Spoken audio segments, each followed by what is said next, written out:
Bonjour à tous les amis, j'espère vraiment que vous allez tous super bien. Nouvelle vidéo aujourd'hui, nouvelle vidéo sur le concept et si, cette fois-ci c'est sur le Paris Saint-Germain, et si le PSG gagnait la Ligue des Champions lors de cette saison 2024-2025.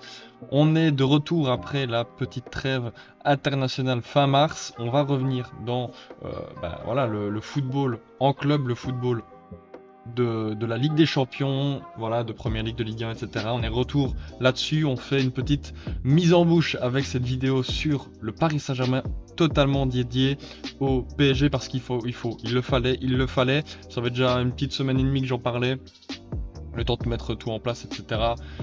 La voilà, j'espère vraiment que vous allez apprécier. Si c'est le cas, n'hésitez pas à liker et à vous abonner, tout simplement, voilà. N'hésitez pas, ça ferait super plaisir. Et puis les amis, on va pouvoir partir, parce que franchement, il y a des choses à dire sur cette équipe du Paris Saint-Germain qui vient de sortir, c'est pas tout frais, mais il y a 2-3 semaines qui a sorti Liverpool de la compétition, qui était considérée comme l'une des meilleures équipes d'Europe.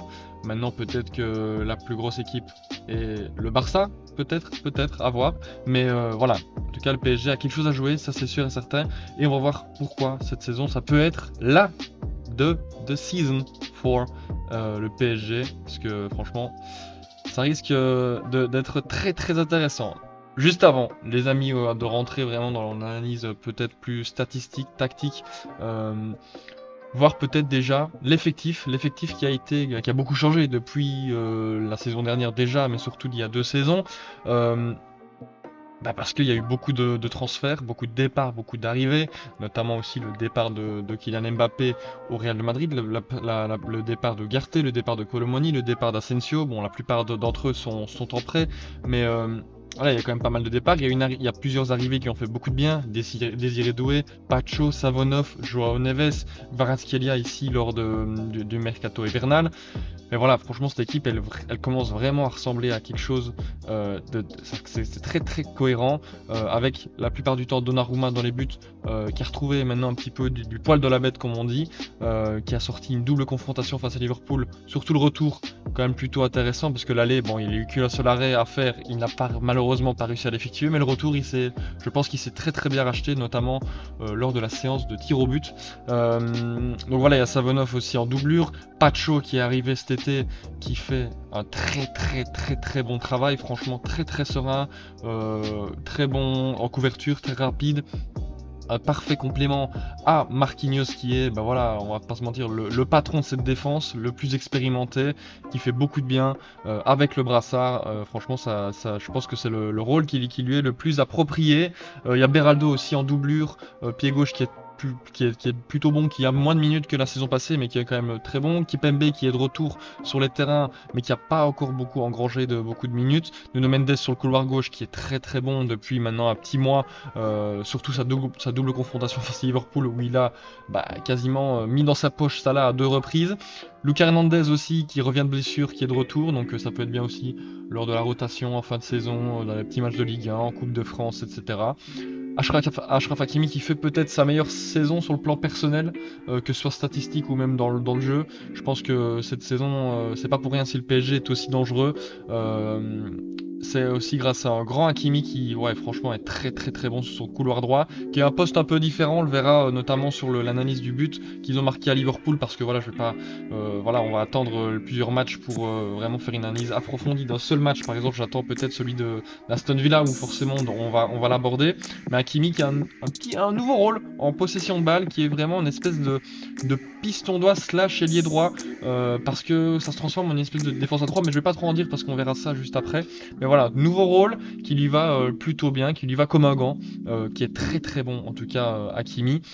On a João Neves aussi, la pépite qui englobe, qui ferme, qui termine ce milieu de terrain de la meilleure des façons, j'ai envie de dire, en complément de Vitinha et de Zaïre Emery ou Fabien Ruiz, ça dépend un peu, mais c'est plus souvent Fabien Ruiz en ce moment.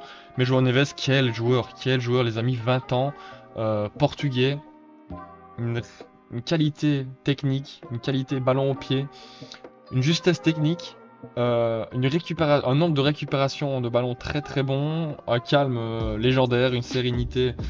exemplaire. Voilà, je vais pas non plus faire tous les adjectifs pour ce joueur, mais un joueur que j'aime beaucoup, qui est très très juste, accompagné d'un Vitinha aussi qui a plus ou moins les mêmes caractéristiques, avec peut-être un peu plus d'élégance balle au pied, je dirais, au vu de son gabarit qui est forcément un peu plus voilà, un peu plus, peut-être un poil meilleur techniquement que João Neves, mais vraiment un petit poil, surtout grâce à son physique un peu plus fin que João Neves, mais physiquement forcément il y a un peu plus d'impact côté João Neves. Et puis bah voilà, comme j'ai dit, Vitinha très très bon, très bonne frappe aussi, qui a régalé de ses frappes cette saison. Warren Zaïre-Emery, pardon, bah, qui continue sur sa bonne lancée de la saison passée, très très bon, très bonne rentrée, parce qu'il avait été blessé 2-3 mois, très bonne rentrée face à Liverpool en prolongation, qui a vraiment apporté un petit plus, et on a senti un petit switch lors de la prolongation grâce notamment à son entrée.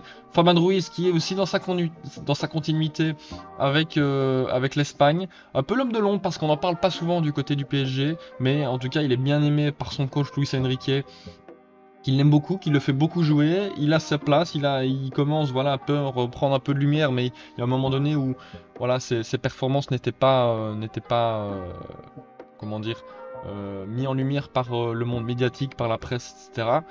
Mais c'est un soldat de Luis Enrique qui fait son travail, et ça on peut pas lui enlever, ça c'est sûr, et qui a quand même une qualité technique très très bonne. Donc franchement dans ce milieu de terrain, ça pue le foot comme on dit. Et puis Mayulu aussi qui fait quelques entrées aussi, le jeune de 18 ans, qui fait ses petites entrées, qui marque ses petits buts aussi. Donc voilà, aussi ça c'est bien de marier un peu expérience avec de la jeunesse, comme quoi le milieu de terrain le plus jeune, c'est 28 ans, c'est Fabian Ruiz. Donc voilà, il y a quand même beaucoup de jeunesse dans cette équipe. Et puis devant aussi, là quand on parle de jeunesse, il y en a énormément. Kvaratskhelia, 24 ans, qui est arrivé cet hiver, qui a eu 2-3 matchs d'adaptation, mais là il est bien de retour à quasiment son meilleur niveau, je dirais. Je pense qu'il peut encore en avoir un peu plus. Il est dans un poste qu'il affectionne tout particulièrement, mais en même temps qui change un peu par rapport à son poste du Napoli où il était exclusivement ailier gauche. Là il varie entre ailier droit, devant, faux neuf, ailier gauche. Voilà, donc il vient s'incruster dans les espaces, etc., entre les lignes. Donc ça fait vraiment beaucoup de bien. Barcola aussi très très bon. Ouais, lui, il s'est redécouvert une nouvelle petite santé cette saison avec Luis Enrique. Désiré Doué aussi, qui est en train de monter en puissance de plus en plus. Très serein aussi pour un si jeune joueur de 19 ans. Ousmane Dembélé, qui fait sa saison référence. Il est déjà à 31 buts cette saison. Il a marqué notamment avec l'équipe de France dernièrement, donc franchement il est plutôt bien. Kang Lee qui fait quelques rentrées, mais c'est pas non plus le joueur le plus qui joue le plus. Apparemment il est blessé, bon à voir combien de temps, mais à mon avis pareil, c'est pas une grosse blessure. Et Gonzalo Ramos, bon bah malheureusement lui qui joue très peu, mais qui marque ses buts aussi quand il rentre. C'est quand même un joueur qui est un peu moins dans l'ADN Luis Enrique, avec voilà faux 9 4-3-3, un peu voilà un peu un 9 un petit mobile, etc. Donc ça rentre un peu moins, mais quand il fait sa rentrée il marque, donc c'est le plus important. Donc voilà l'effectif du Paris Saint-Germain de Luis Enrique. Et franchement je pense qu'il a été beaucoup décrié cet homme, mais il est en train de réaliser un travail colossal avec ce PSG qui en Ligue 1 écrase tout. 26 matchs joués, 21 victoires, 5 nuls, 0 défaite, 733 buts marqués, 25 seulement concédés, 68 points, 19 points d'avance sur son dauphin Marseille. On va pas se mentir, la Ligue 1 comme la plupart des saisons, mais cette saison tout particulièrement, est déjà quasiment acquise. Il leur reste, donc ils ont 34 matchs en Ligue 1. Il leur reste, oula les calculs, 8 matchs, non c'est une blague, mais donc 24 points possibles, ils ont 19 points. Dans 2-3 semaines, on dira que le PSG est d'ores et déjà champion, mais évidemment pour les supporters, c'est un acquis la Ligue 1 maintenant, je dirais, je pense. En tout cas, moi d'un point de vue extérieur, je pense que le PSG c'est le minimum la Ligue 1 pour eux.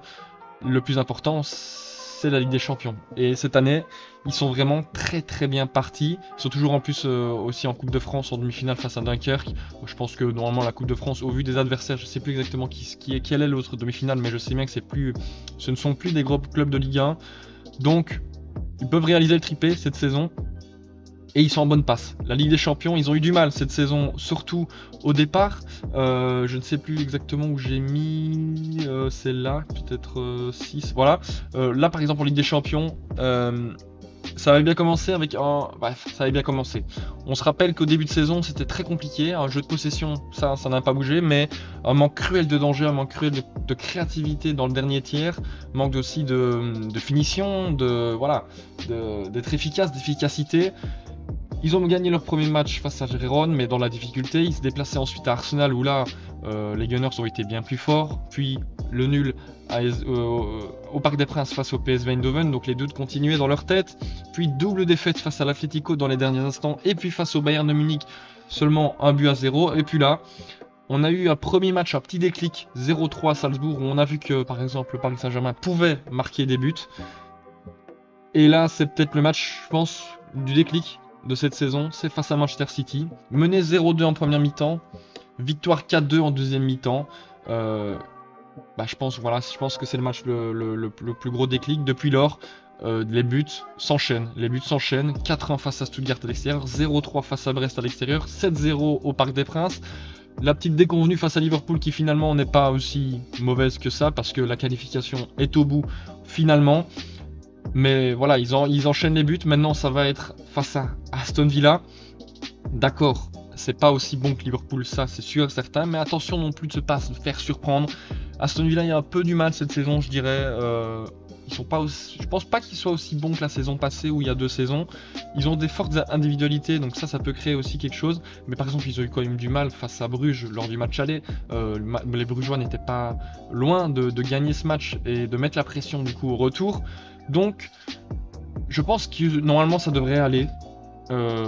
C'est la demi-finale et la finale qui peuvent vraiment les remettre en difficulté, mais attention évidemment de ne pas les prendre par-dessus la jambe, cette équipe d'Aston Villa. Mais normalement, s'ils font le même match que face à Liverpool, je vois pas comment les Villains peuvent se qualifier. Mais on sait jamais évidemment, comme j'ai dit, pas non plus. Je pense que ce serait le mauvais calcul, ce serait de prendre à la légère cette équipe d'Aston Villa. Alors, on est là aussi pour parler de la Ligue des Champions. Voilà, on fera un petit tour sur la Ligue 1, mais au niveau de la Ligue des Champions, j'ai regardé un petit peu les statistiques sur FootMob et le PSG est en très très bonne passe. But par match, bon, c'est vrai qu'ils ont eu un peu de mal au début, mais ils sont quand même classés 8ème, 2,1, donc c'est quand même pas mauvais. But concédé, ils sont dans les 5 premiers, voilà, même pas un but par match, ils ont quand même une très très bonne défense aussi cette saison, c'est ça aussi qui fait leur force. Possession moyenne, ils sont dans le top 3, et oui, c'est ça la nouvelle ADN côté PSG. Et ce qui a noté, n'empêche, c'est que dans les 8 matchs de poule, il y a quand même Atlético de Madrid. Ok, certes, il ne garde pas beaucoup le ballon. Le Bayern qui garde quand même pas mal le ballon. Manchester City aussi. Arsenal. Gérone aussi la saison passée, mais bon, là face au PSG quand même, ils sont un peu diminués. Enfin bref, il y a quand même, on l'a vu, 62 en moyenne % de possession face à cette équipe de Liverpool aussi, qui a beaucoup de ballons. Et ils sont dans le top 3. Donc c'est quand même fort. Aucun but encaissé, ils sont à 5, ils sont à 5 et ils sont à 5 clubs à 5. Donc voilà, ils sont 3ème en gros. De 3 à 7, ils sont à 5 clean sheets. Donc c'est quand même plutôt positif aussi. But attendu, c'est là aussi où il y a un gros changement. 26,7, ils sont à égalité avec le Real Madrid et donc deuxième égalité, enfin voilà, 3, on sait pas exactement les virgules jusqu'à où elles vont. Mais voilà, tir cadré, 7, ils sont 2ème, 7 tirs cadrés par match. C'est ça aussi qui faisait un petit peu le péché. Ils pêchaient là-dessus au début de saison en Ligue des Champions, c'est qu'ils avaient beaucoup de tirs cadrés, mais très très peu de buts. Ils ont un peu renversé la tendance ces derniers temps. Grande chance, ils sont 2ème, 55 grandes chances. Ils sont premiers dans les grandes chances manquées, un peu moins d'efficacité que le Bayern. En même temps, ils n'ont pas Harry Kane devant, ça c'est normal. Ils ont Ousmane Dembélé qui, voilà, n'est peut-être pas aussi efficace que Harry Kane, mais cette saison, attention. Passe réussie par match aussi, ça aussi c'est très très bon. 586,9, ils sont juste devant le Bayern de Munich et Manchester City.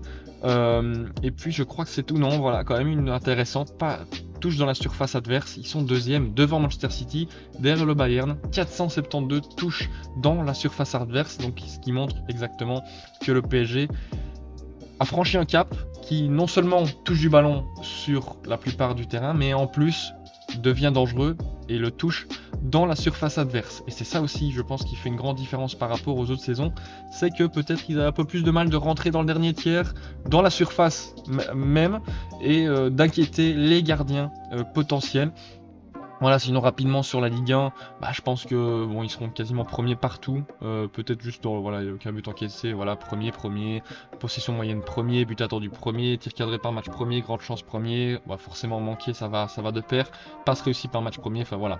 Donc quasiment toutes les parcelles statistiques ils sont devant, mais voilà, c'est surtout au niveau Champions League où il y a des statistiques qui ne trompent pas, qui montrent aussi des choses, et je pense que forcément il y a des trucs qui se passent et ils ont de grandes chances selon moi d'aller la chercher cette Ligue des Champions. Si on regarde un petit peu toutes les stats par rapport justement un peu plus en détail par rapport à toutes les équipes encore, enfin non pas encore en lice, mais toutes les équipes depuis le début, mais forcément ceux qui ont les plus grosses stats c'est ceux qui sont encore en lice.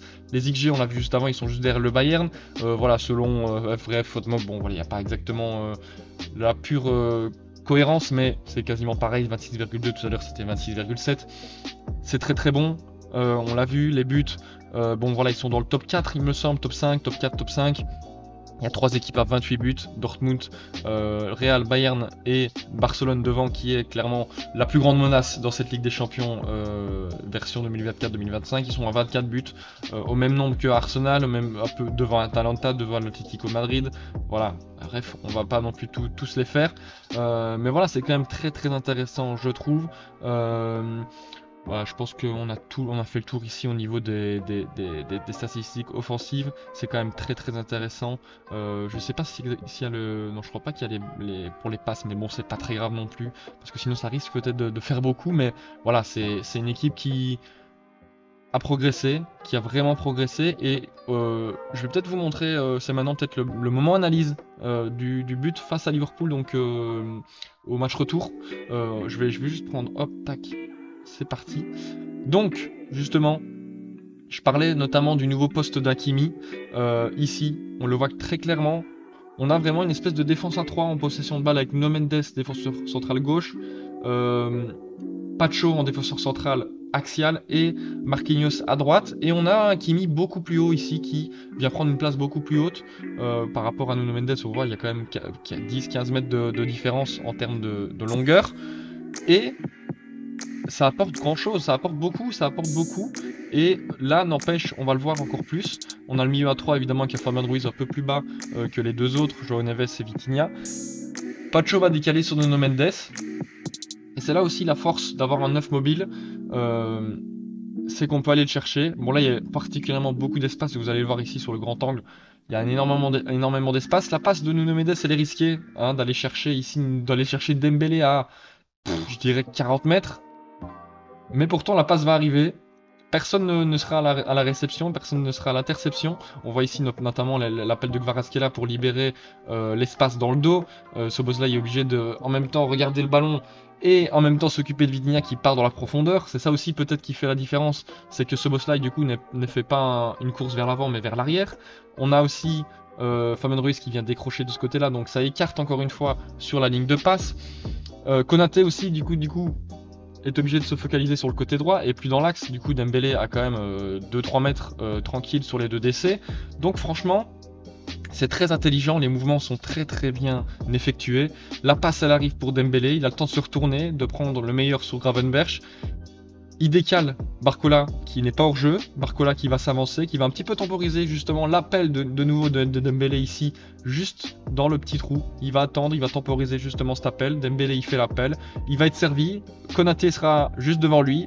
Malheureusement bon il y a une mauvaise communication peut-être avec Alisson, mais en tout cas le ballon revient dans les pieds de Dembélé et il l'inscrit après 11 minutes. C'était forcément le meilleur scénario possible pour les Parisiens qui reviennent au score directement après 12 minutes de jeu où justement ils avaient pêché au match aller. Là ils le font très très bien dès 11 minutes et ça met tout de suite le tempo et le rythme dans ce match. Un match totalement extraordinaire. On va pas se mentir, j'avais déjà fait un débrief de ce match sur la chaîne, mais voilà, comme on l'avait dit aussi, il y a quelque chose qui est né, il y a une confiance totale en ce coach qui a fait beaucoup de bien, et puis en plus ils sont redoutables sur penalty parce que aucun des Parisiens qui a tiré ne l'a manqué. Donnarumma en a arrêté deux lui, donc Attention à cette équipe, attention vraiment, vraiment attention à cette équipe, à ce coach aussi qui a fait des miracles, bien aidé aussi quand même, on va pas se mentir, hein, ils ont le budget pour, etc. Ils sont quand même, voilà, c'est une équipe de Ligue des Champions, c'est une équipe qui, en tout cas, a ces ambitions-là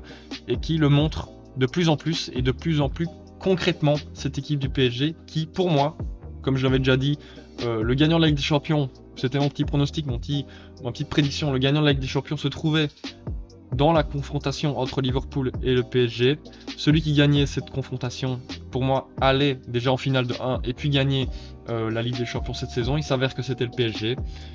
On va dire que ça s'est bien mis parce que franchement cette équipe du PSG, depuis le match de Manchester City, je regarde beaucoup parce qu'il y a beaucoup de choses qui sont très sympas à voir si vous aimez un petit peu les analyses, etc., approfondir les mouvements tactiques, etc. N'hésitez vraiment pas à regarder un match de PSG si vous pouvez vous le permettre. Moi en tout cas c'est ce que je vais continuer à faire parce que c'est une équipe qui m'intéresse très grandement et pour moi, à part le Barça, je vois pas une équipe supérieure tactiquement à cette équipe du PSG de Luis Enrique version 2024-2025. Les amis, j'espère vraiment que vous avez apprécié cette vidéo. C'était vraiment pour moi un plaisir de vous la tourner. Voilà, je la devais cette vidéo sur le PSG. Je vous la devais, je me la devais à moi-même parce que franchement c'est une équipe que, comme je vous l'ai dit, j'adore voir jouer. Donc voilà, j'espère vraiment que vous avez apprécié. Si c'est le cas, comme d'habitude, n'hésitez pas à liker, à vous abonner et me dire pourquoi pas en commentaire le prochain club que je pourrais analyser un peu plus de manière un peu profonde. Me dire aussi votre analyse si vous êtes supporter parisien par exemple ou même dans l'autre club. N'hésitez pas à me donner votre avis sur ce PSG. Un avis aussi sur mon travail peut-être plus de choses, peut-être voilà, enlever des choses, voilà, n'hésitez pas. Je lirai tous vos commentaires avec une grande attention. Les amis, comme je vous l'ai dit, un très grand merci pour tout le soutien que vous me donnez. Voilà, tout simplement. Je vous dis évidemment à très bientôt parce que là, on va rentrer vraiment dans le dur de la saison, le dernier tiers de la saison, j'ai envie de dire. C'était Bencher les amis, je vous dis à très bientôt pour une nouvelle vidéo. Ciao.